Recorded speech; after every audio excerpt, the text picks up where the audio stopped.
Well, okay, no, we're waiting for the camera. We're good? We're on? All right. Okay, I pledge allegiance to the flag of the United States of America and to the republic for which it stands, one nation, under God, indivisible, with liberty and justice for all. Okay, everybody. We have a pretty short agenda tonight, and hopefully we'll get through it pretty quickly. Here are their agendas if anybody wants.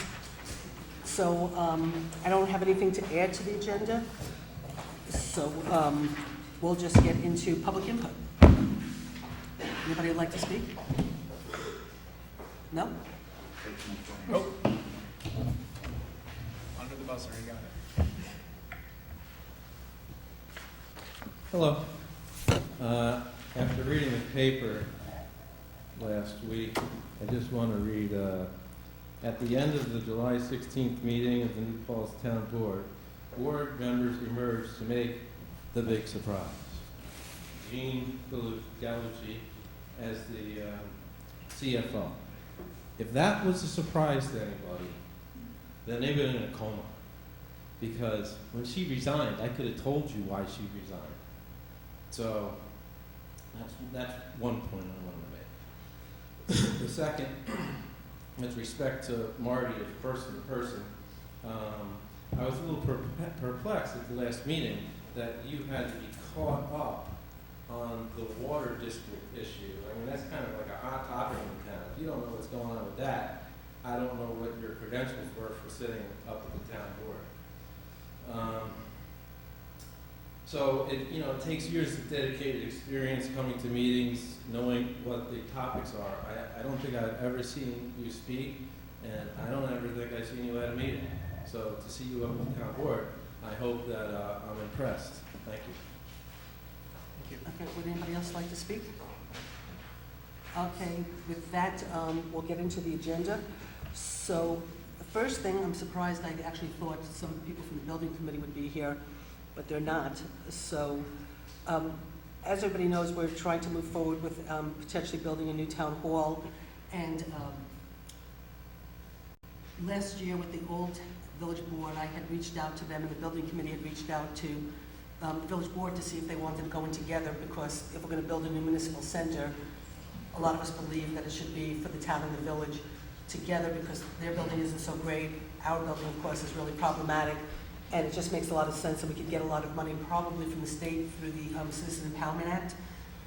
So when the new mayor got elected, Tim Rogers and I had a conversation, and he actually reached out to me, and he was really interested in co-locating and moving with us to a project. So we went to the village board and talked to them about it. And in fairness to the village board, obviously a lot of them are new. This is not really their issue, it's really our issue. And there seems to be a little bit of reluctance for some of the village board members to move forward, in the time frame we're looking at. Also simultaneously, there are a lot of issues in the sense that the building is really 3/4, if not 80%, would be the town's building, with like maybe 15% for the village space. And so to try to build a building together, as partners, when most of the building is ours, it's a little complicated too. So, and I'll let Marty weigh in also. So the sense that I got last night is they really need some time to sort of figure out if they want to do this or not do this, and they're not prepared to sort of move along the time frame that we're sort of working on. I have said to the building committee, and I've said to some members of the board, that we don't have to move this so fast just because I'm leaving, and we could take all the time in the world and somebody else could do this, but that doesn't seem to be the will of the building committee and some of the board members. I'm fine with whatever, but after last night's meeting, Tom Rocco did say he wants to proceed with the town to try to assess how to do this together. Tim is completely committed to wanting to move forward. Tim really believes, the mayor, that this is a site to do it because it's a very unique shaped piece of property, and so there's not a lot of opportunity for this property for development. And the village hall site is a very, very, what's the word, it's a valuable, it's an incredibly valuable piece of property, and there's a lot that could be done at the Village Hall site, in addition to the mayor is very interested in trying to take care of the parking problems downtown, and he really believes that that site, when a developer comes in, that a deal could be made to take care of some municipal parking. So the village board, in essence, sort of, well, Tim and the mayor and Tom Rocco want to move forward. The other people, the other board members want to take a little bit of time. So after I left last night, and I'll see, Marty was there, I sort of felt, and I talked to Tim today, and he's on board with what my thought process is that really the easiest and best thing would be for the town to move forward with the building committee on a plan that we have to try to bring the police back into the downtown, bring the justice courts over here, and build a building for town hall, the police, the justice courts. But when we do the building, we could spec out the building with space for the village. It was going to be on the 3rd floor anyway, for space for the village, and sort of design it in a way of having that space for them. And if they should then decide to get involved, they can then come in and they can fill out their space the way they want it, while we move forward and figure this out. And if they don't want to come in with us, which I really doubt once we start getting this process underway, that I think eventually, the village board will feel more comfortable and they probably will join us. But in the interim, we could move forward and then, we'll make determinations down the road. We could still build the building with extra space, and I'm sure the county eventually would probably want to, take some of that space. Eventually, we'd probably grow into it. But, so, we talk about moving forward that way, and the mayor agreed with me that he thought that was the way to approach and what we should do, and it would make it easier and simpler for one board to decide how to go with this building, but still always keep in mind that we would really like for the village to join us. I think ultimately it would be the best thing for the taxpayers, because we will get money from the state, and I have to do a little bit of checking out when I'm in Albany. I'm going to go over to the Department of State and talk to my contact there. I think there's absolutely citizen empowerment money that would come to us for doing a shared building, which then would alleviate, the burden on the taxpayers. And so we'll check all that out, and then we'll just sort of proceed and move along that path as long as that's what the rest of you want to do. So with that said, I'll let Marty weigh in, and then, Dan, if you want to say Dan, go ahead. something. Go ahead, Dan. Yeah, I mean, I was not able to attend yesterday's meeting, but I did attend the first meeting where we presented the idea, and it sounds like, from what you said, the second meeting wasn't much different than the first meeting, which It was was, exactly the same. okay. I mean, what I will say is that I've yet to hear a compelling argument against going in jointly on a building, and I think it's something that I feel very confident in saying that our community as a whole would support. Again, I'm not sure what the argument would be to not do that. So I'm really just hoping that this is a time issue, and I think it is wise for us to move forward with the hope that the village will tag along, because I don't personally see a rationale for them to not want to do that. Marty? I think that you've covered the important points that we want to move forward. We need to move forward.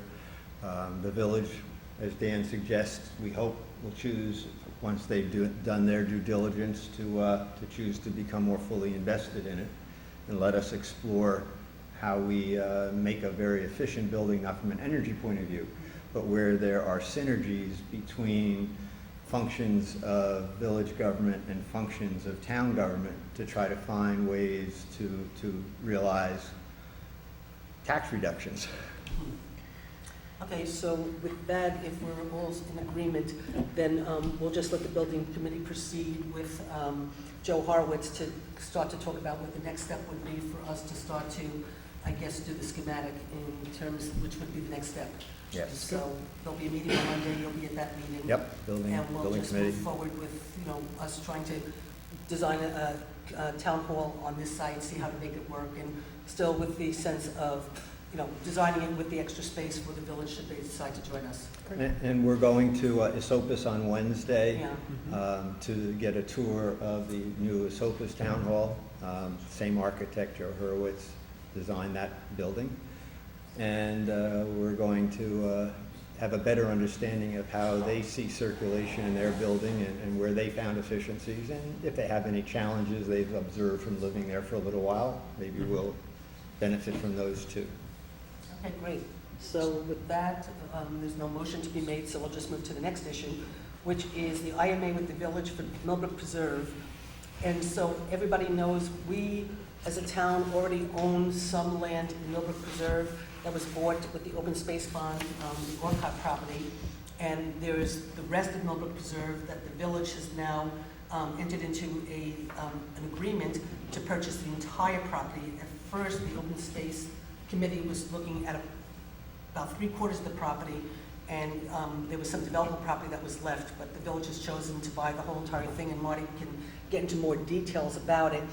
And so the village is going to purchase it, the village is going to maintain it, but there's going to be capital improvements that need to be made to get the park up and running, bridges and paths and all sorts of stuff. So the village is taking a lead in going for a grant, but because we own part of it and we're sort of partners in it, and we'll be partners in a proportional way because we own about 1/4 and they own about below 3/4. So we'll sort of pay for things on a proportional basis, but we have to enter into an IMA for the purposes of the grant. And so I'll turn it over to Marty for a few minutes, and what I'd like to do is just go through the pertinent points in here, because as I understand it, the village did pass it last night. It's not finalized, there are still some things. So what we're looking to do tonight is, in concept, pass this, and then authorize myself, which the village did last night with the mayor, for us to, once, some of the things are finalized, to be able to sign it so it's done in time for the grant. So why don't you, Marty, take us through some of the specifics of what we're doing. Sure. Maybe a little bit of background in case there are folks that don't have a way to know where we are in our process. In 2010, the town purchased approximately 65 acres of land. It was formerly known as the Stoneley Woods property. It's immediately behind Duzine School. It has some very unique habitats in it. It runs from behind Duzine School up to the conserved lands of Woodland Pond, and that we acquired, as I say, in 2010. At the moment, the village is in the process of acquiring an approximately the same size piece of it, so that the ownership proportions would actually be about equal. Okay. It's based on acreage and it's surveyed amount, so it's not a question or a negotiation. So the village is in the process of acquiring that. So collectively, we'll have 130 acres approximately of land that can be conserved. It's the Millbrook Preserve, for those that may have been able to follow it. This has been an effort of especially two people for 13 years, Seth McKee and Michael Zeeler, who visualized bringing together lands that have very unique habitats right in the core of the village and the town. And we have found ourselves at the point where we have the ability to request funds from the state through grants that will allow us to build the infrastructure within the Millbrook Preserve. That infrastructure, as contemplated, includes a small parking lot called a trailhead, because it's at the head of a trail. There's a network of trails, some of which are there by animals and by those of us that have been enjoying Millbrook Preserve for years. Those will be improved, they'll be expanded upon. A couple will direct a little bit different to keep out of marshy wetland areas that might be disturbed and away from the beaver habitats. There'll be a couple of bridges. Eventually it will get linked to other roads surrounding the property, most immediately North Manheim. There are unique habitats in this area. There's hemlock forest, there are meadows, there's wetlands. It's habitat for lots of critters, including beaver. They're active there now.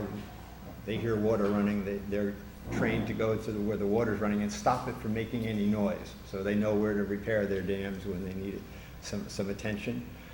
And a week from tomorrow, the village will be submitting an application through the state's consolidated funding application process, requesting funds to let us build this infrastructure. And as Susan was mentioning, the amount of grant, it has a limit on it, $500,000. Cannot tell you today what the total amount of our estimated costs will be. We'll know that by the middle of next week. But it's likely to be a bit above that. And that's the capital expenses that Susan mentioned, that we have to tweak some language in the intermunicipal agreement that the village addressed last night and we're addressing now. This allows for an arrangement that's spelled out in, we hope, reasonable specificity, that in the future, when the village and the town need to come together and work together on Millbrook Reserve, it'll spell out what each of our obligations are. And as Susan said, share in the capital expenditures proportionate to the land that each of the village and the town own.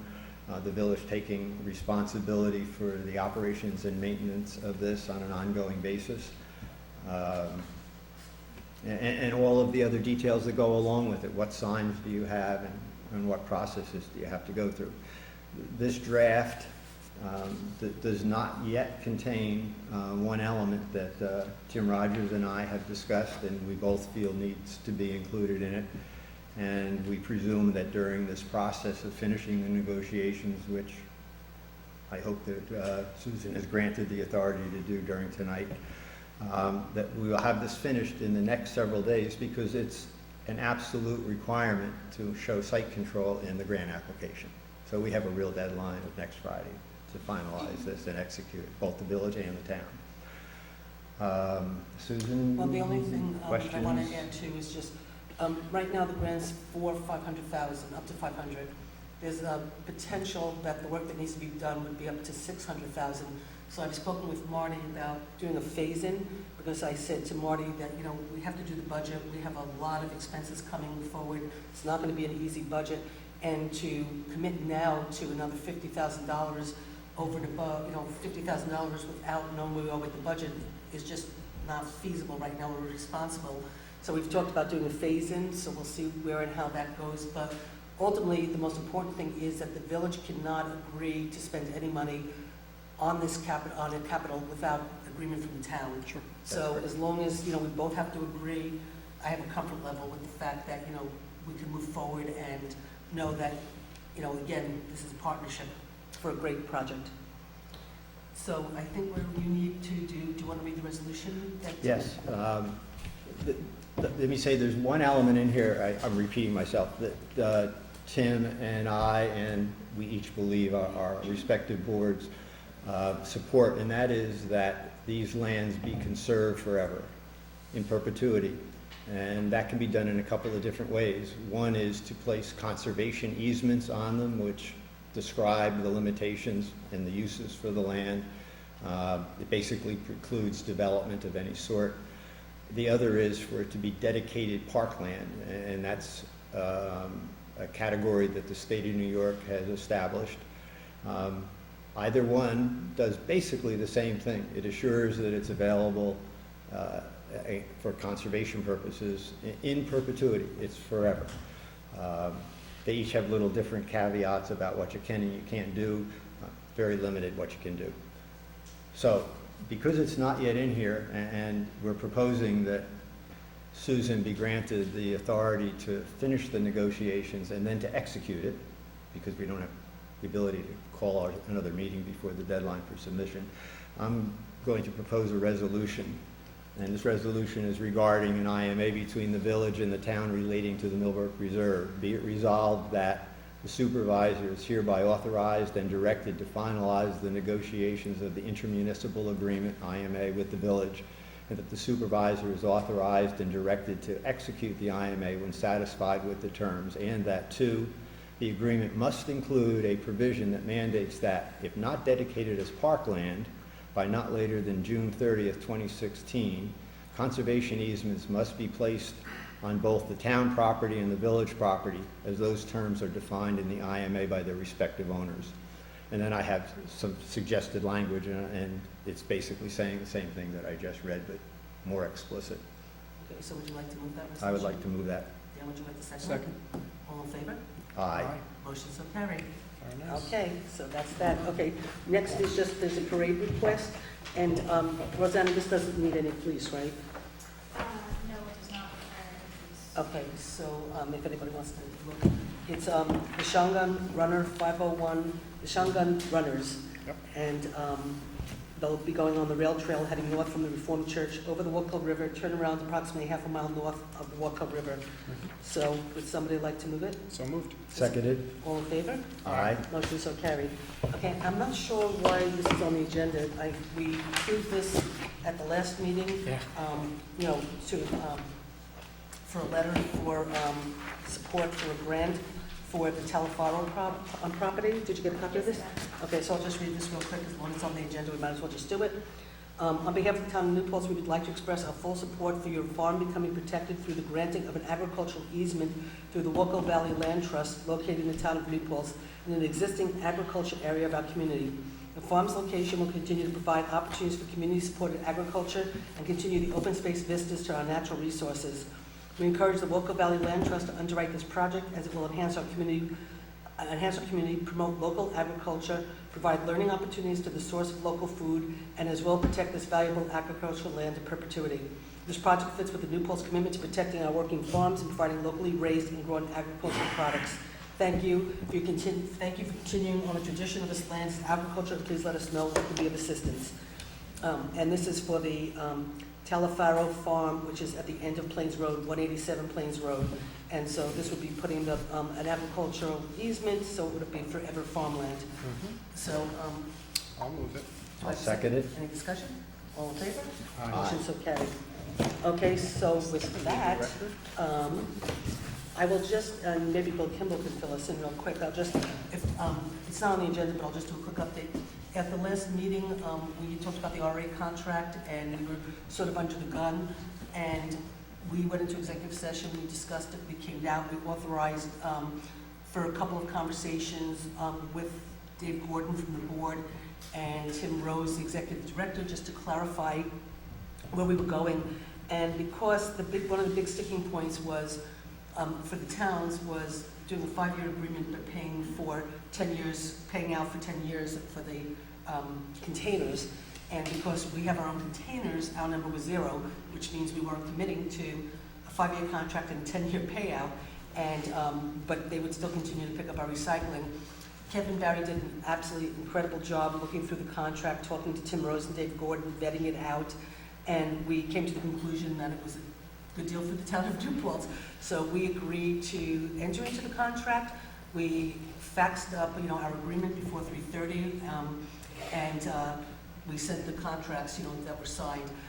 Tim Rose did call me today to give me an update on what happened with the board meeting last night, but unfortunately I didn't get a chance to call him back, so I really don't have a clue if they decided to get out of the business completely, or they're staying in the business and they honored the request for the contracts, or is there, Tim was going to tell me what was going on, so either you can fill us in or I'll just find out and report back to you guys. Uncomfortable giving Okay. a board a fill-in, but the short take is, it's because they didn't get 100% of the municipalities, the numbers changed, and not favorably to the municipalities, so they are going to give the municipalities an opportunity to bail. Okay, How's that? that's, I appreciate your update. thanks.